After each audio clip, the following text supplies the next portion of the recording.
গতকালকে থেকে একবারে এই মুর্শিদাবাদ, শামশেরগঞ্জ আর সুতিটু ব্লকের বিভিন্ন জায়গাতে নাকি বান হবে। ওই লেগে সবাই বুঝলা রাত জেগে জেগে টেনশন করছিল আর নদীর দিকে খালি তাকিয়েছিল।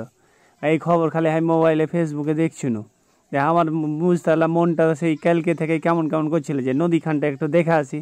ওই ভেবে আজকে বুঝলা নদীর দিকে চলে গেছিল। তো নদীর দিকে যেয়ে দেখনু যে নদীর জল তো একটুও বাড়েনি। প্রথমে যেখানটাতে গেলু ওখানে যেয়ে দেখনু যে ওখানকার সব ওই ছোটো ছোটো ছেলেপিলে গেল, ওরাও সব নদী দেখতে এসছে। ওর সাথে বড়ো বড়ো কিছু কয়েকটা মানুষও আছে। তো ওরা ফের দেখনু যে এই নদীর পানিতে ওই দুটা এই লাঠি গেড়ে রেখেছে বুঝলা। ওই লাঠিটাতে বুঝতে পারবে যে পানিটা বাড়ছে না কমছে। লাঠিটা যদি ডুবে যায় তো জানবে যে পানিটা বাড়ছে, আর লাঠিটা যদি জায়গা থাকে তো জানবে পানিটা কমছে। এই লাঠি দুটা বুঝতে পারছো? হ্যাঁ, এই লাঠি দুটো ওই লেগে ওরা গেড়েছে।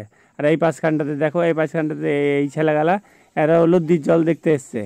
লদ্দিতে কটি জল বাড়ছে কি বাড়ে না সেটা দেখছে।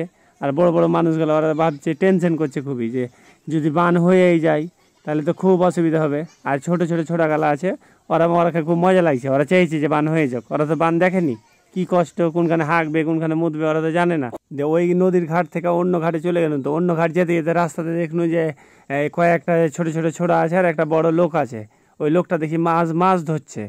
আমি বলছি কী করে মাছ ধরছে? এটা কী সুতার মতন একটা হাতে লিয়ে আছে, ওটা চালিয়ে দিয়েছে, দিয়ে এই নদীতে ফেলছে কি দিয়ে বড়শি একটা আছে, ওই বনশিতে ওখানে নাকি মাছ উঠছে। আমি ওখানে একটু খাড়ো হনু যে দেখি মাছ উঠছে কেমন করে মাছ ধরছে। মাছ ধরছে তো প্রথমে দেখলাম যে হ্যাঁ সুতার মতন ওই টানছে, ওটা হাতটা ওরকম করছে, মানে ওই সুতা টানছে। তো এই সুতা টেনে নাকি মাছ উঠে যাবে। প্রথমে একটা বড়শিতে কী দিয়ে মাছ ফেলেছিল, যে মাছটা নাকি উঠে যাবে। তো দেখি সেলে দেখালে একটু খাড়ো হনু, তো দেখছি হ্যাঁ ঠিক একটা মাছ পেয়েছে। তো ভিডিওটা তখন ভালো করে করতে পারিনি। আর একটু থামনু যে দেখি একটা ভালো করে ভিডিও করি। প্রথমে ওকে দেখলাম যে এই বনশিতে করে কি লাগাইছে, যে তোমরা দেখতে পেয়েছো যে বনশিতে করে কি লাগাইছে। তো ওটা ওই পানিতে মেলে দূরে ফেলে দিবে, যে মাছটা ওটাতে খেবে আর উঠে এনে নেবে। এই দেখো ফেলছে, এই ফেলে দিবে। দেখো কত দূরে ফেলছে, দেখো বাপরে বাপ। দেখো কত দূরে ফেললো, ঘন্টায় পড়লো দিয়ে ওটা এখন মাছে খাইবে। আর যেমনি মাছটা ওটাতে খাইবে অমনি ওই কী করবে, টেনে নেবে। দেখো ওটা ধরে আছে, অপেক্ষা করছে কখন মাছ খাইবে। যখনই মাছ খাবে ওটা তখনই ও টেনে নেবে। আর যখনই টেনে নেবে তখনই দেখবা যে হ্যাঁ একটা মাছ লেগে গেছে। ও বুঝতে পারবে যে সুতাটা ধরে আছে না, ওই সুতাটাতে ওই বুঝতে পারবে যে মাছ খেয়েছে না খায়নি। এই দেখো টানছে, এই দেখো টানতে লেগেছে, মানে ও বুঝতে পেরেছে যে মাছ এখন লেগে গেছে। দিয়ে এখন ওটা টেনে নেবে, টেনে নেবে, দেখতে পাবে যে একটা মাছ উঠেছে। দেখো টানছে, তোমাকে দেখাচ্ছি। এখানে একটা মাছ পেয়ে নেবে, আমরা এখানে আইনু বুঝলা। দুটো মাছ ওরা ধরা দেখে এলনু। দেখো টানছে এইদিকে চলে আসবে, দেখো মাছটা উঠে যাবে। এই দেখো দেখছো মাছ উঠে গেছে একটা ছোট্ট একটা মাছ। দেখো লাফেছে, কত সুন্দর মাছটা। এগুলো মাছ আছে কি স্বাদ, যে খায় নদীর মাছ সেই জানে, খুব স্বাদ। দেখো ছুটিয়ে রেখে দিলে। আর বুঝলা নদী দেখার লাগে খাস করে এসেছি। তো একটা দুটা ঘাট দেখলে হবে, 14-15টা ঘাট দেখবো। ওই লাগে ওই মাছ ধরাও দেখা হয়ে গেলো বুঝলা। ফের আরেকটা ঘাটে যাচ্ছি। দেখো এই ঘাটেতে দেখো, এই যে এখান দিয়ে কত লোক যাচ্ছে, ওই ঘাটেই যাবে সবাই।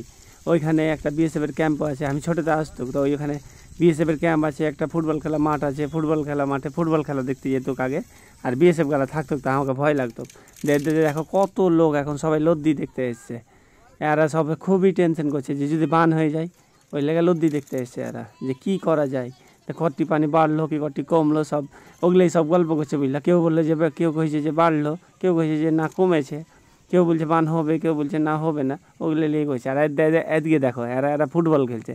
এর কোনো টেনশন নেই, বান হবেই হগা, আর ফুটবল খেলা হলেই হলো। দেখো এরা পানিতে কেমন ফুটবল খেলতে লেগেছে। দেখো এরা পানিতে ফুটবল খেলেই চলে যাবে। বান হলেও মনে হচ্ছে এরা ফুটবল খেলবে। দেখো ফুটবল খেলেই যাচ্ছে, আরে কোনো টেনশন নেই, যা হবেই হোক। আর ওদিকে বয়স্ক মানুষরা ওরা খুব চিন্তা ভাবনা করছে। এরা দেখো এরা বান নিয়ে গবেষণা করছে যে কী করবো, বান যদি হয়েই যায়। আর ওদিকে ওরা ফুটবল খেলছে, ওরা কোনো টেনশন নেই। আর কিছু লোক ফের দেখো এই লদ্দি দেখতে এসে ওরা ফের ঘুগনি খেয়েছে। মানে আর আমার ধরো মেলা একটা বসে গেছে এখানে, কেউ ঘুগনি খেয়েছে, কেউ লদ্দি নিয়ে গবেষণা করছে, যে যা পাচ্ছে করছে, বুঝতে পারছো। আমিও কই একটু দেখে গিয়ে নু যে যাকে যে একটু তোমরা একটু ভিডিওটা দেখাই, ওগুলো একটা আমরা ভিডিও করনু। দেখো ছোটো ছোটো গেলো, দেখো এরাও এসছে যে কি বান হবে না ওরাও ভাবছে যে এইসব নিয়ে, এই ব্যাপারটা নিয়ে ধরো দেখেন দুটো লোক, এরা তো বিশাল টেনশন। দেখো বিড়ি খেয়েছে একজনা, যে কি করব যদি বান হয়েই যায়, ওই টেনশন একজনা বিড়ি খেয়েছে, আর কেউ ধরো ছবি তুলছে, কেউ ফটো তুলছে, এগুলো নিয়ে সব ওই গবেষণা হচ্ছে বুঝলা। আর এই ছেলেটা এটা হচ্ছে তসিফ আমার সাথে নদী দেখতে গেলছে, ও দেখছে, ও চিন্তা ভাবনা করছে যে নদীর কি দেখবো, পানি দেখবো না লোকগালাকে দেখবো না কি দেখবো না ফুটবল খেলা দেখবো, পাশেই তো সব ফুটবল খেলছে। তো ও বুঝতে পারে না যে কোনটা দেখবো, ওই লাগে ও হেঁটে বেড়েছে। দেখো মোটর সাইকেল কত, মানে মেলায় দূর থেকে লোক এসছে, সেগুলো এত মোটর সাইকেল তো মেলায় দূর থেকে এসছে, ওরাকে ধরো ভোকও লেগে গেলছে, ওইলে একটু ঘুনি খেয়েছে। দেখো বয়স্ক লোকটা দেখো ঘুনি সব দিক ঘুরে টুরে যা বুঝতে পারলো বুঝলে যে মনে হচ্ছে বান হবে না, পানি তো সেরকম বেশি বাড়েনি, লোকজন খালি এই ভয় খেয়েছে বুঝতে পারলাম, মাইকে খালি গ্রামে গায়ে কয়ে বেড়েছে যে বান হবে, মানে নদীর পানি মেলায় বেড়ে যাবে, কে চাল কিনছে, কে ডাল কিনছে, কে আটা কিনছে বুঝতে পারলাম। এগুলো দেখে মানুষ সবাই ভয় খেয়ে নিচ্ছে। তো লদ্দি এসে দেখে বুঝতে পারলো যে মনে হচ্ছে বান হবে না। এখন দেখা যাক কি হয়। আর তোমরা আমার ভিডিওটাকে লাইক করে দিও আর চ্যানেলটাকে সাবস্ক্রাইব করে দিবা।